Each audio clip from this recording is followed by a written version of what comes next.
Ok, hello សួស្តីអ្នកគ្នាថ្ងៃហ្នឹងគឺជាថ្ងៃឈប់សម្រាករបស់ខ្ញុំប៉ុន្តែខ្ញុំមិនចង់ឈប់សម្រាកគ្នាខ្ញុំចង់ចេញទៅក្រៅដើម្បីស្រូបយកនៅខ្យល់បរិយាកាសរួមនឹងធម្មពលថ្មីសម្រាប់ថ្ងៃឈប់សម្រាករបស់ខ្ញុំបានច្រើនតែម្ដង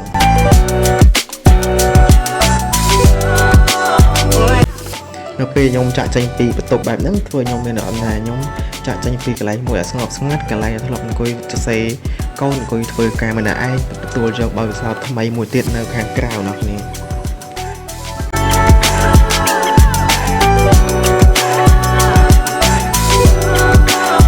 ដល់ពេលខ្ញុំជិះម៉ូតូដើរលេងបែបហ្នឹងគឺមនុស្សជុំវិញខ្លួនរួមទាំងបរិស្ថានជុំវិញធ្វើខ្ញុំបាត់អស់រាល់កង្វល់និងបញ្ហាផ្សេងខ្ញុំចាំថា coding ធ្វើឲ្យខ្ញុំ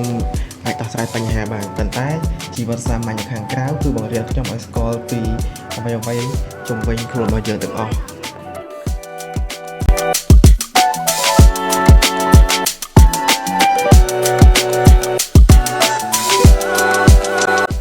បើតាមពិតទៅមនុស្សយើងគឺមានជីវិតមួយនឹងការងារមួយជារបស់ខ្លួនឯងស្រាប់ហើយអញ្ចឹងយើងត្រូវតែចេះដើរលេង relax ចេញទៅក្រៅដើម្បីទទួលបានថាមពលពេលនោះយើងដឹងថាជីវិតរបស់យើងគឺមានតម្លៃនិងស្រស់ស្អាតខ្លាំងណាស់គឺអារម្មណ៍បែបហ្នឹងគឺយើងមានកម្លាំងតស៊ូទៅមុខទៀតបានអ្នកគ្នា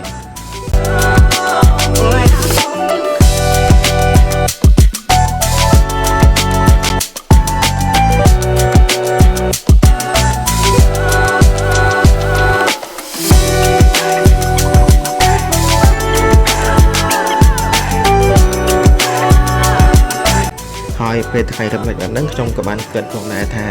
ថ្ងៃស្អែកខ្ញុំត្រូវធ្វើអីបន្តទៀតហើយខ្ញុំក៏មិនមែនចេះតែអង្គុយគិតរហូតទេយើងក៏ស្វែងរកភេទបាយរីករាយទៅដើម្បីជាកម្លាំងចិត្តនៅក្នុងការធ្វើការងារបន្តទៀតអញ្ចឹង